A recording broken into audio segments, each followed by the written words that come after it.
Swear if we get an 11 trope, I'ma be pissed the fuck off. I'm having a I don't give a fuck kind of day right now because I'm so excited that I'm finally getting to watch episode 10. I've already seen a few spoilers online, as I usually do. But luckily for me today, I'm getting to watch it a little earlier. The sun is still up. The sun is awake, so I'm awake. So I'm actually getting to watch it earlier, so I haven't seen too many spoilers.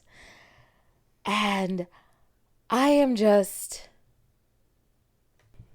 happy that we're gonna get some fluffy Jeng Pat moments. I'm excited about the fluffy Jeng Pat moments.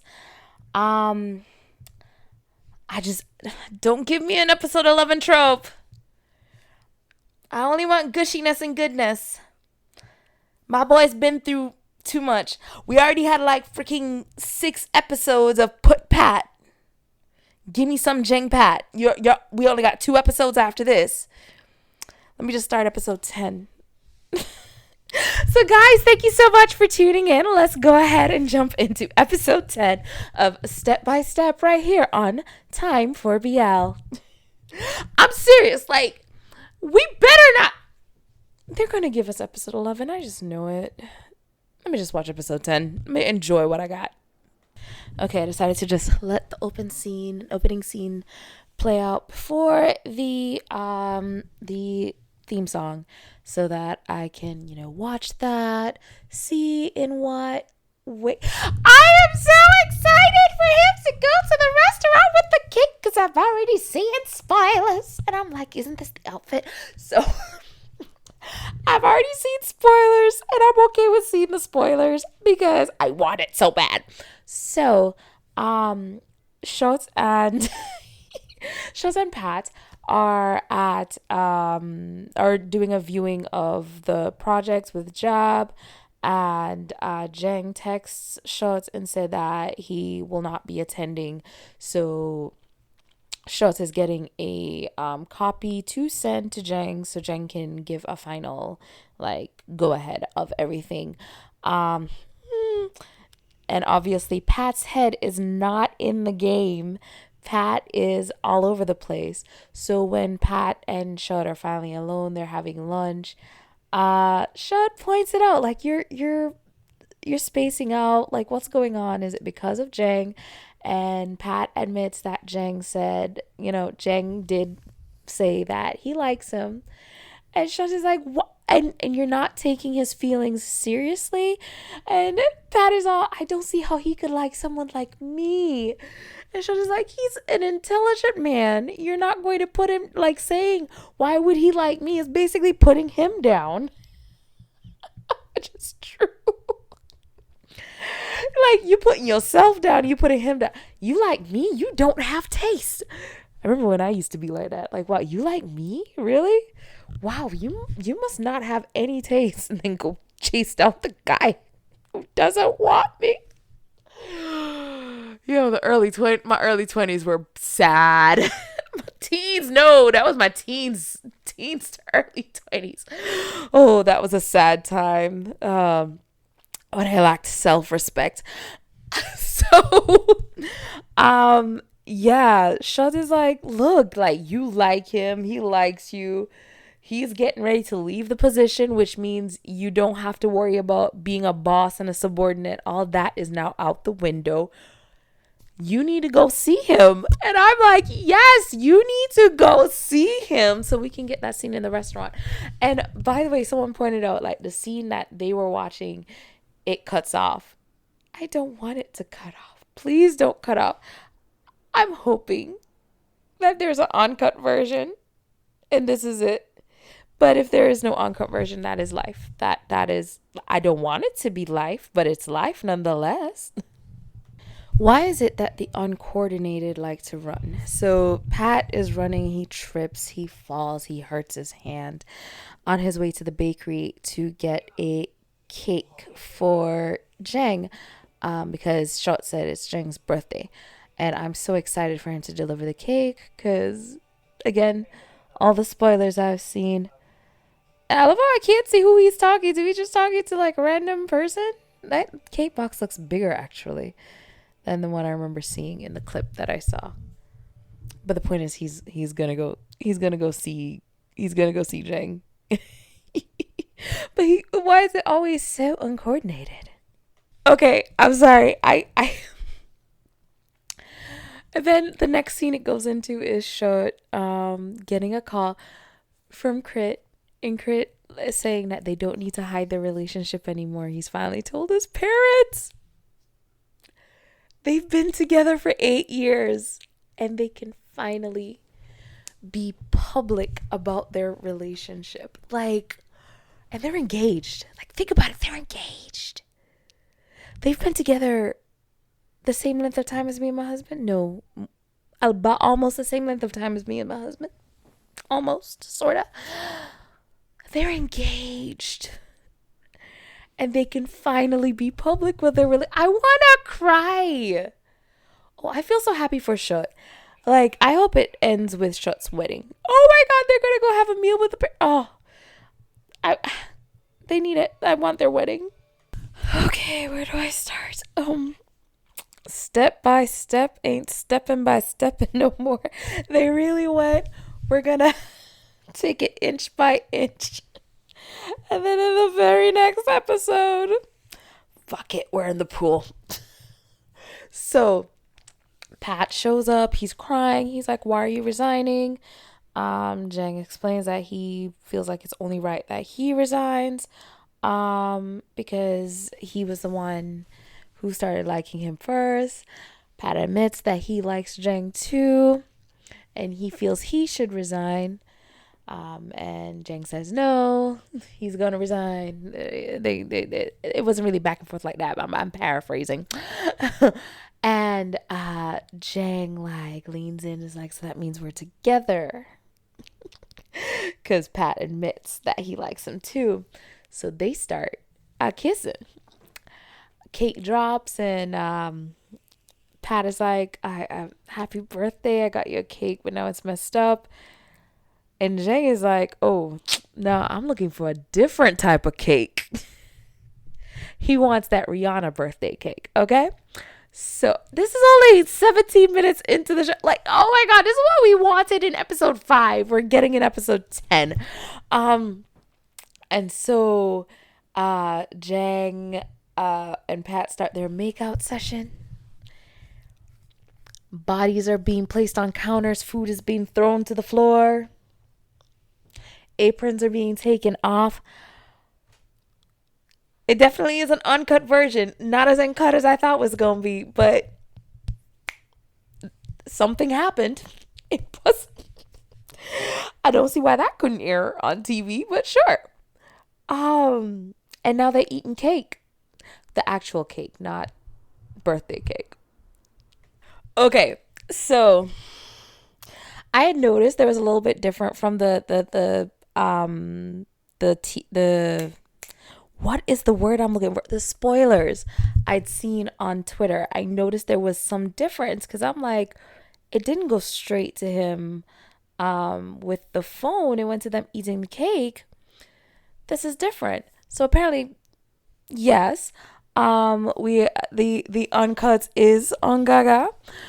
But I've been wondering when that other company that is one of the sponsors, Kumi, was going to be included in anything. And now I see what they do, because I've been trying to figure out who these people are.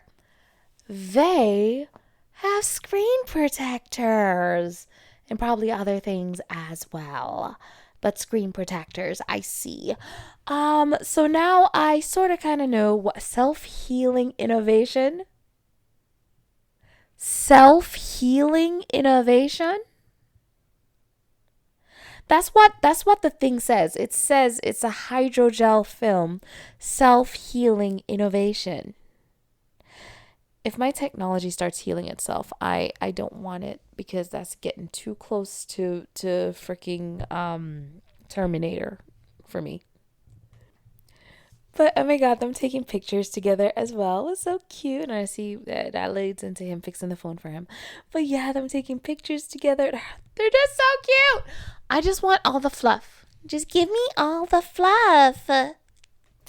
So, Pat, of course, brings up the concern of what they are. Jeng has requested to follow him on Instagram. Pat is like, so what are we now? And Jeng's response is to hold his hand. And I'm like, no, y'all should probably set some terms because you're still his boss until your resignation is complete. So some terms should probably be set in place for your relationship and how y'all are going to operate during said relationship, during the workplace period part of that relationship. Like, all right, at work, we are boss and employee. None of that. We got to ignore all that. Something. Just do something. Talk to HR. And of course, one person's noticed so far. Like, I'm happy to see them be so in love and lovey-dovey because it's what I want. But of course, they're at work, so they're like trying to be secretive about it. But anyone watching them can see, anyone's in their area and listening to them can see what's going on. And with what happened before with Pat and Nan, you would think that Pat would want to be more careful and not have a situation like that happen to him again. But no, he in love. The light is on and they're in the parking lot and they're like unbuttoning each other's shirts. Like they're in the parking lot. The horny new relationship energy. They just can't help themselves. Oh, just in the parking lot. Chot is me. They're all playing badminton. Loudmouth Ying is there. And I can't remember the name of the other assistant guy, but he is like watching them. Like he is like a hawk watching them. But like Chot, even like when Jeng gives Pat his water, Chot's like, so what about mine? That is me right there. Like, oh yeah, you're giving him water. What about me? I get water. But we already know Chot knows about this relationship. Chot is on board. Has been on board. And is just like taking in their stinking cuteness. But not everyone else is as is on the inside to know what this is. And of course we have the gossipers and stuff like Ying.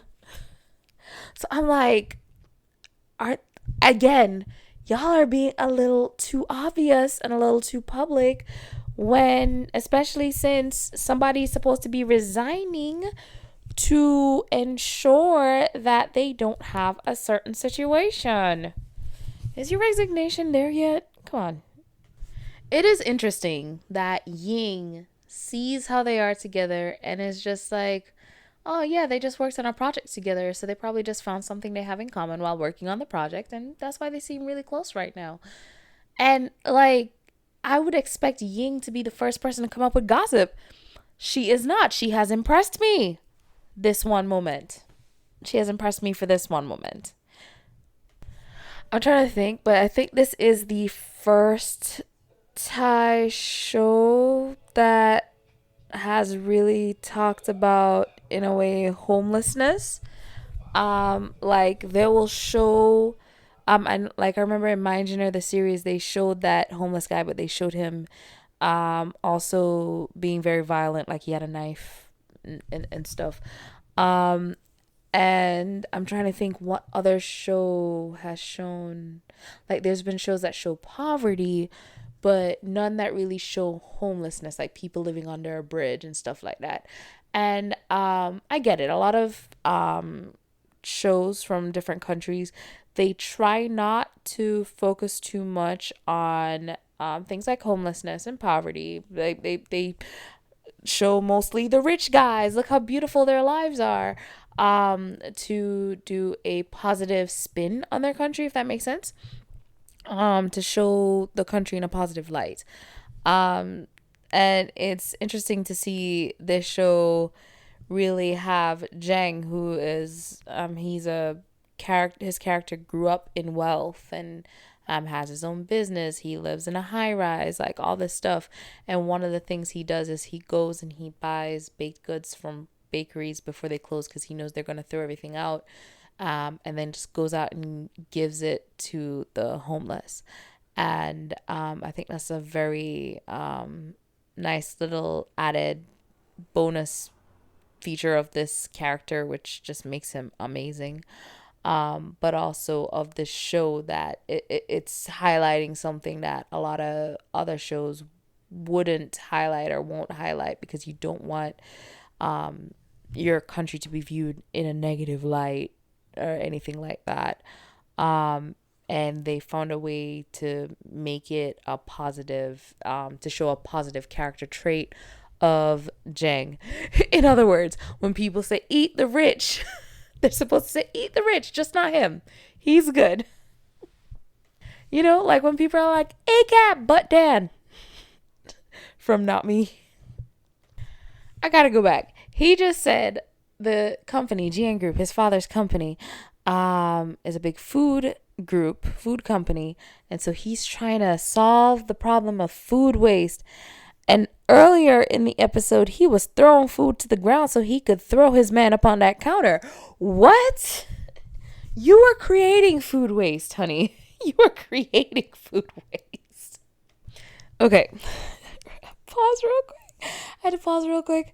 Okay. So they gave food to the homeless, held hands like the picture under the bridge, went to work, talked about how the campaign is doing and how without any extra push yet, it's already starting to trend because Boys Love fans be coming out. The fans be doing their thing. And Toe is like noticing the looks between Jeng and Pat, and I just had to pause because I'm now at the scene where the dad is walking around Jeng and looking him up and down. So I'm guessing Pat is finally introducing Jeng to his dad. Eh. And I am so excited because I have a feeling Dad is going to start with this whole, so you're this Jeng that I've been hearing about, and be all mean to him. And then, like, oh, my son likes you, so I like you. I have a feeling, but I should watch first. And then give the whole, you better be good to my son or else I'll hurt you.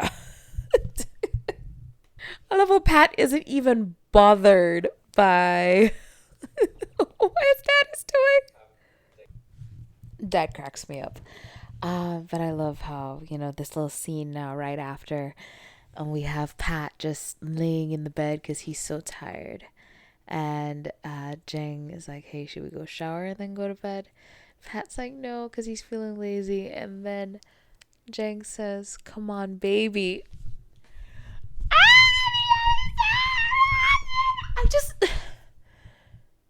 I'm dreading the end of this episode, okay? I am dreading the end of this episode because I am loving everything so far. I don't want this episode to end. Okay. Okay, they had a make-out session. That was a make-out session. Jeng had Pat laid out on that bed. My only thing was they didn't go shower. It's like, oh, you don't need a shower again. We gonna get nasty. This room gonna be stank. We gonna get smelly up in here. He getting them kisses on his neck, then his ears getting nibbled on. He's like, okay, you don't gotta worry about showering. Lay your ass out right now. Wedding time. It's time for the wedding. Let's focus on the wedding. Still want to know who the hell, what's his name, Beam, is in love with. Is he in love with both of them? Is he in love with one of them? Who is he in love with? I am still like, who? Like an owl. Who? Okay, so they straight up did a TV screen kiss with I and Kanoon. And I don't blame them because I wouldn't want her makeup getting messed up either. So yeah, TV screen kiss. Uh, blocking kiss. And of course, they're doing it with Jeng and Pat as well. Of course, when it comes back to Jeng, I guess imagining them getting married because he is in his feelings and cares about Pat. But damn, imagining a whole wedding, bruh? You really are smitten. And I knew Pat was going to catch the bouquet. I just knew Pat was going to catch the bouquet. I knew that where that was going. I kind of wish that instead Jen caught the bouquet. But damn, that line, someday it'll be our day. Damn. But I kind of wish Jen caught the bouquet instead. For reasons. Did I freaking miss something? Hold on. So Jane is back. What's up, Jane? How you doing? And Jaab apparently is seeing somebody? What? When did that... I am... Confusion is me. I am confusion. I was wondering if they were ever going to actually get a baby or say where the baby is or whatever. So, yep, there's the baby. So cute. This is what I think happened. Okay, so A and Beam are talking. They're talking about the baby and about the fact that Kanoon had a vasectomy because he was like, one kid is enough. And yo, I do not blame you, sir. I agree. I have two. Two is enough. One for each parent to control. Unless you're home alone with the kids all day. But the baby starts crying. And then they call the quote unquote babysitter, the nanny, to come and get her. That's the baby's real mother. This is what I think. I think that's the baby's real mother because when they work with small children and babies, they always have the parents stand by so that if there is a situation where they need the kids calm down, the mom, the dad, whoever can jump in and calm the kid down. A perfect example of this is on The Walking Dead. There was a episode where the baby Judith, well, when she was a baby, a man like had gotten a hold of her. And so what they would do is show a close-up of this man's hands on the baby.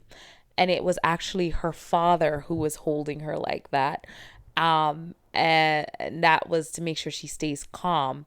And then they'll do like a wide shot and show like the actor's face, but won't show the baby.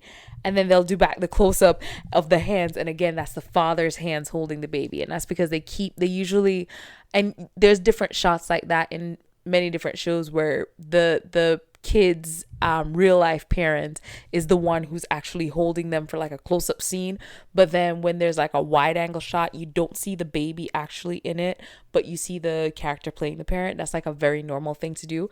And in this one, I think straight up what they did was they had the mom stand by to play the quote-unquote nanny, but really it's if the baby's not handling everything, which I'm cool with.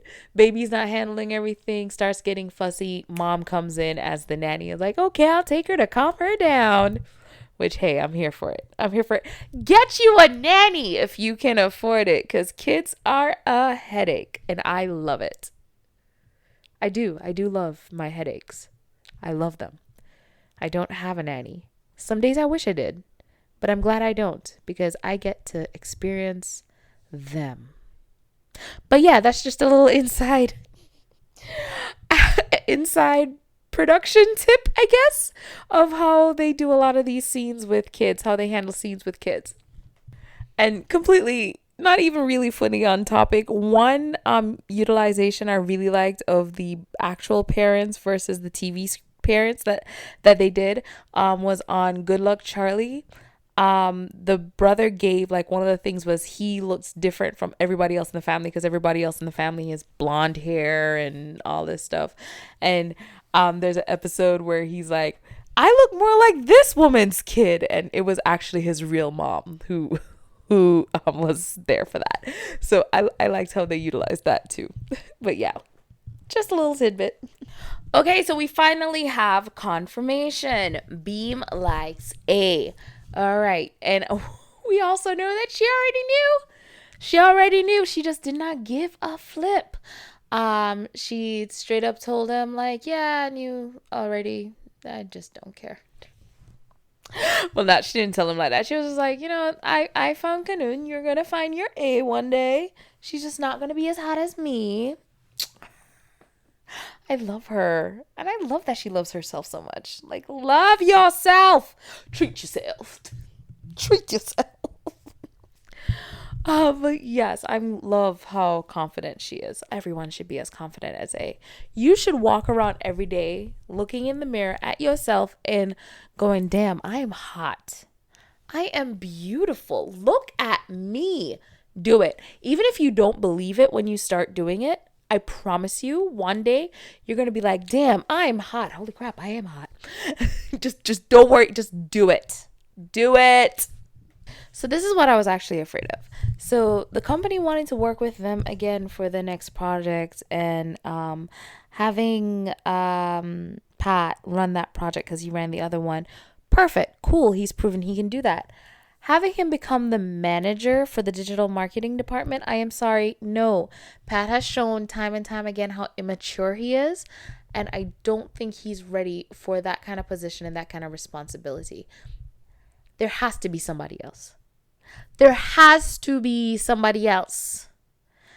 Sorry, Pat. I like you, but no, you are not management material. Not yet, at least. You need some more years under your belt. I guess 3 years of molding by his boyfriend. Does this count as grooming? Bam. What did I say? What did I say?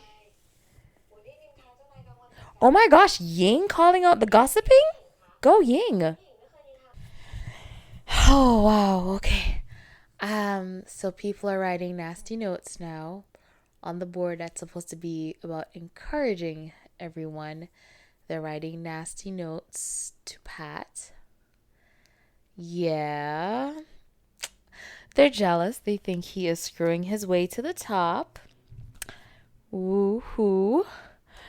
I'm surprised that Ying is coming to his defense. I'm still surprised about Ying, but maybe she just really likes Pat, or she's learned her lesson, or anything like that. Uh, I'm also kind of mad slightly at Pat for admitting that, yeah, he and Jeng are getting it on. I'd probably take it to the grave if I saw people writing signs like that. I don't know. This is what I mean by, why is he getting trained to be manager? He should not be manager. I'm sorry. He's still too young and everything. It also, like, I'm thinking about Boss and a Babe because, of course, it was handled poorly in a Boss and a Babe too. Um, with a Boss and a Babe, Gunn just did not care. Like, people were like, hey, at the office, you should be. I don't care. This is my man. He just didn't care. had Cher up in the bathroom pushed up against, just did not care. Cher in his office laying up on his couch, did not care. People say shit like, what? Yeah, I'm with him. What? Is it a problem? And at the same time, actually, you know what? Yes, Jeng should be handling this because he is the boss. He has the higher power in this, and he should be shutting this shit down. Got me over here cussing and stuff. It's the meds. I'm sorry. I'm on some really strong meds right now, guys, and I'm just cussing up a storm. Why don't they get him out of there? Drag him out of there. Get him away from these people that are like hurting him and obviously want to hurt him. Get him away from there. And I hope, like, he's about to sit Jeng down and be like, hey, so I've heard a rumor. Like that one show on Netflix. Nope. Instead, what is happening is Pat and Jeng's relationship is being used to control Jeng. Because, of course, this is something else that can be utilized. And this guy already showed that he did not like Pat from the beginning. So, of course, this goes back to what Pat said about Pat saying he should probably be the one to resign. And I'm starting to agree. Like, yeah, Pat, maybe you should be the one to resign. because Jeng decided to drag his damn feet. Oh boy. Okay. Just a couple things. So we have Jeng being basically told to remove Pat from the project. We went over that. We have Pat now in a place where he's wondering if he should resign. And they're still very much in love. They're still NRE, but it of course has changed. Pat isn't as easily in the mood anymore, and tells Jeng he doesn't want to, do nothing tonight because he's thinking about everything and he's worried. While Jeng, he doesn't want to think about what's going on out in the world. He just wants to focus on Pat and focus on how they feel for each other. But Pat is an overthinker, overworrier, and he, of course, is now getting messages letting him know that there's things being shared in the company of the two of them. And this is why I said I dreaded the end of this episode, because it looks like we're going to go into episode 11 with some form of separation / breakup, like something. And then what? Maybe the end of episode 11, they're back together, or midway for episode 11, they're back together. I don't know. I am concerned, perturbed. I'm upset. I am disgusted. And one of the reasons I'm disgusted as well is, remember when the rumor was going on about Pat and Nan, how everybody was like, oh, you getting it on with Nan? And like, yeah, it was still a nasty rumor being spread about them, but there was still this like male bravado of cheering him on and stuff like that. But now that they know Pat is gay, and they know he and Jeng are spending a lot of time together, and there's a lot of attention there, now it's turned into this, oh, look at him just having sex to the top. Like, that's what he's doing. And of course, they're attacking Jeng as well. Well, the uncle is attacking Jeng as well and using this relationship to force him to do what he wants him to do with the company, aka not use Pat for certain promotions and stuff. And it's just like, why do they have to go through this? How long will this be happening to my boys? Why does episode 11 exist? I'm not even finished this episode. All I'm at is Jeng sitting down drinking his coffee. Pat has ran away the night before. Jeng is sitting down and drinking his coffee. And I feel so sorry for Pat. He is just being thrown into gossip after gossip. And it's, wow. Okay. Of course the president signed that letter. The president was like, oh yeah, you the one who it's rumored is dating my son, right? Bye. Oh my gosh. Yeah, one of y'all had to resign. I'm sorry that like y'all didn't go through proper channels, I guess, if you're all gonna be starting a relationship while working at the same company. And of course Pat is getting the brunt of it, so I don't blame him for wanting to resign, because it really affected him a little bit more than it affected Jeng. What else about episode 11? I'm gonna have to find somebody and beat them up. I'm not happy whenever I have to go through to edit this and post it and everything, because it's not gonna be now. My pills are putting me to sleep. I'm not gonna be happy. I'm not happy. Like, how? So next week for episode 11, we're definitely gonna have some heartbreak, some heartaches. We might have a small breakup. I swear they better make sure all that stuff happens in like the first half of episode 11, and the second half of episode 11 better be them getting back together and everything is all hunky-dory pretty. Because I'm not waiting till episode 12. How dare you? How fucking dare you? But one thing that I was surprised at is Jaab says dad is gonna be surprised that you like men. And I'm like, hold on, is it that Jeng isn't out to the parents but Jaab is? Like, is neither of them out to the parents? I do want to know more about that. I'm very interested in that. Or, you know, Pat is out to his parents, and his parents are very accepting and loving.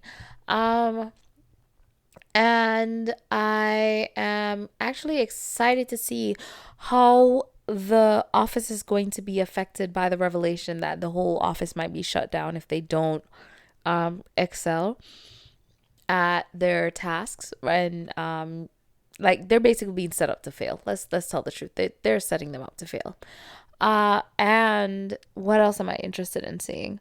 I am interested in seeing Pat on his getting ready to leave journey, because he's already handed in his letter of resignation.